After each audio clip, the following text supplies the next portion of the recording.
example 5. Let's go ahead and take a look at our denominators. We can see here that the largest denominator here is in the first term. So that means that once again we're dealing with a horizontal ellipse.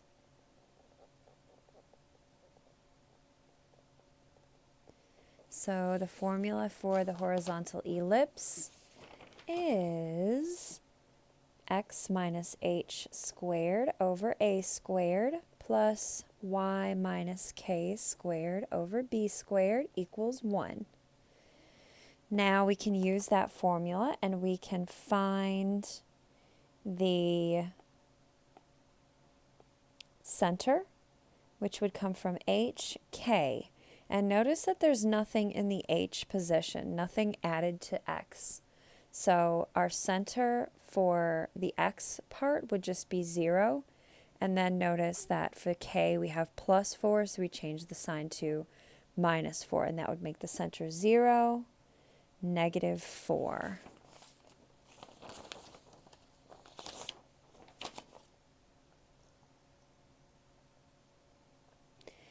Now we can use the vertices, or we can use a, our denominator a here, 75, to find the vertices. So we say a squared equals 75, square root both sides to get a equals the square root of 75.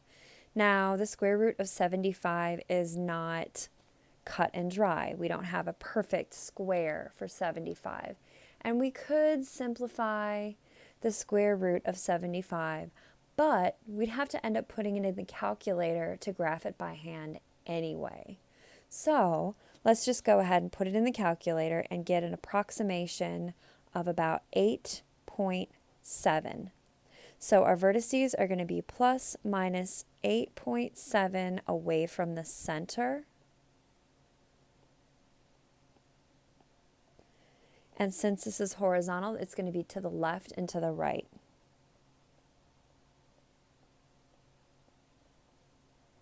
And notice that this is an approximation. So these are not exact.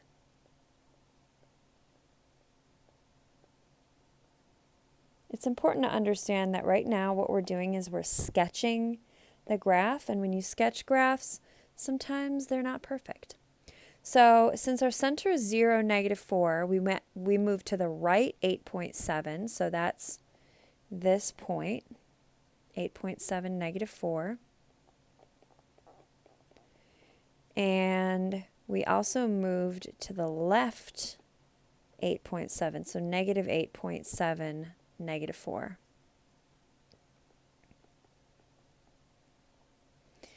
And then we'll move on to the covertices. So the covertices come from b.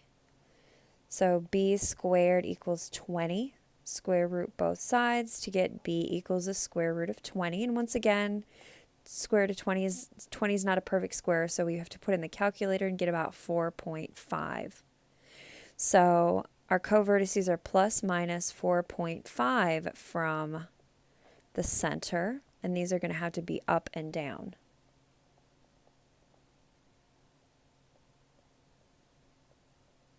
All right, so that would put us moving up about 4.5. So this top point would be 0.5. And this bottom point would be, we would go down, so it would be 0, negative 8.5. And then lastly, we can find the foci using the c squared equals a squared plus b squared. So a squared is 75, b squared is 20, c squared equals, oh, I put plus instead of minus. I knew there was something going on there. There we go. Got to get our signs right. 55, and then square root both sides to get c, which is approximately 7.4.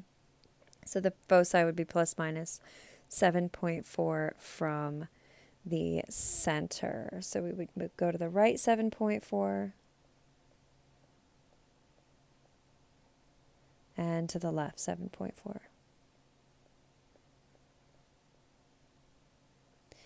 And from here, we can go ahead and sketch our ellipse. I'm going to do this as a dotted line. I forgot to sketch the ellipse on example 4, but that's okay.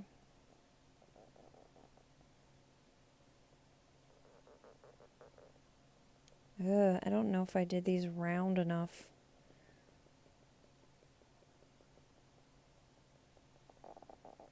There we go.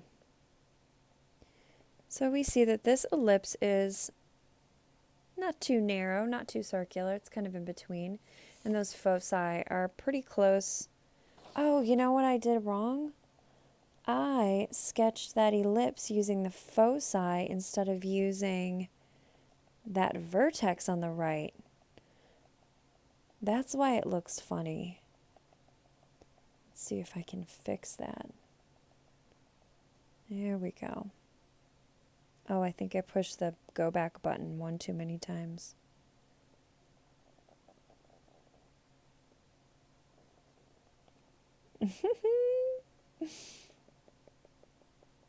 All right, we got it now,